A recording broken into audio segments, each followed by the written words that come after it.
험준한 골짜기와 깊은 동굴의 땅을 지나 태명과 패삼득은 마침내 서파성에 도착했다. 두 소년이 전차를 몰아 명례왕의 대궐 앞에 이르렀을 때 궁 안에서는 왕의 자녀들이 혼례를 올리는 성대한 잔치가 한창이었다. 높은 전각은 금과 은, 청동과 상아로 눈부시게 빛났고 음악과 웃음소리가 넓은 뜰을 가득 채웠다. 대궐을 지키던 신하는 낯선 두 사람을 보고 어떻게 할지 물었다. 명례왕은 한때 자신도 타국을 떠돌며 낯선 이들의 도움으로 살아남았음을 떠올렸다. 그는 나그네를 박대해서는 안 된다며 당장 말의 멍에를 풀고 두 손님을 안으로 모시라고 명했다. 태명과 패삼득은 따뜻한 물로 먼 길의 피로를 씻고 부드러운 옷으로 갈아입었다.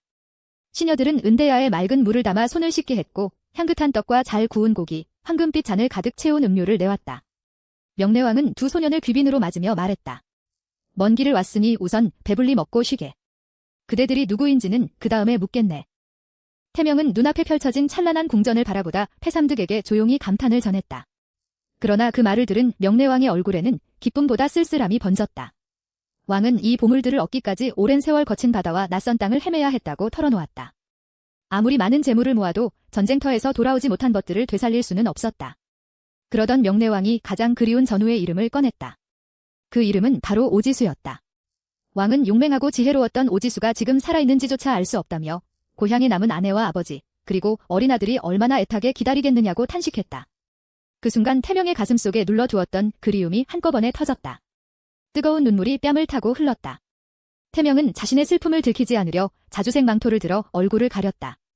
하지만 명례왕은 소년의 떨리는 어깨와 눈빛에서 이미 모든 것을 알아차렸다.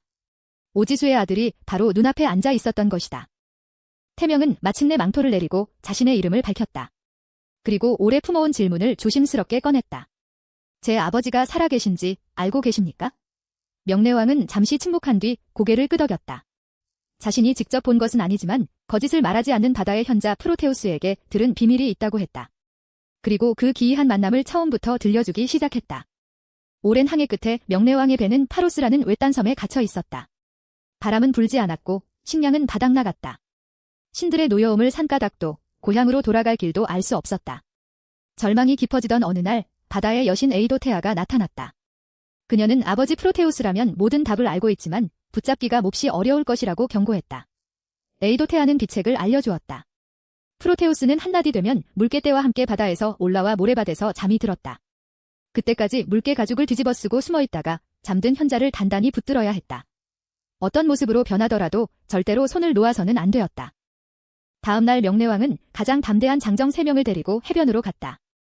4사람은 물개 가죽을 뒤집어 쓰고 모래 구덩이에 몸을 숨겼다.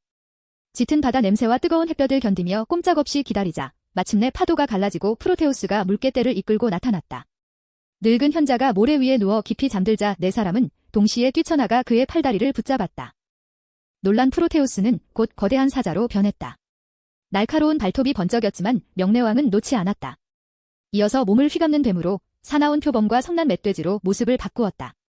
차가운 물이 되어 손가락 사이로 빠져나가려 했고 마침내 하늘을 찌르는 거목이 되어 4사람을 떨쳐내려 했다. 그러나 명례왕과 장정들은 두려움을 참고 끝까지 매달렸다.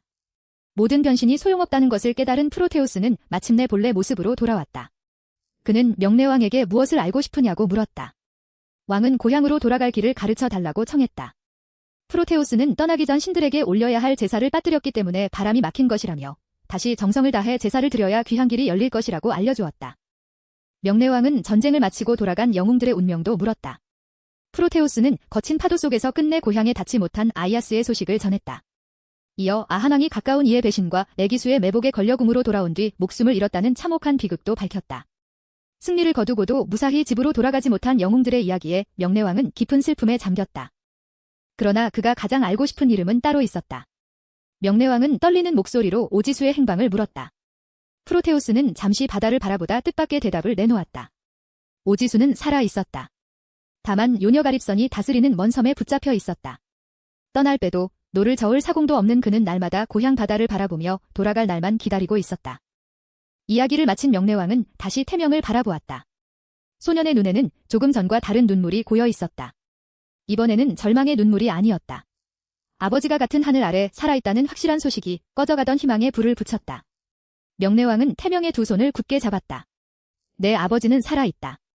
그러니 너도 용기를 잃지 말 거라. 왕은 태명이 고향으로 돌아갈 때 빈손으로 보내지 않겠다며 훌륭한 말과 전차, 값진 보물까지 아낌없이 내주겠다고 약속했다. 태명은 오래도록 찾아 헤맨 답을 가슴에 품고 깊이 고개를 숙였다. 이제 그에게 남은 일은 무사히 집으로 돌아가 가족에게 이 소식을 전하는 것이었다.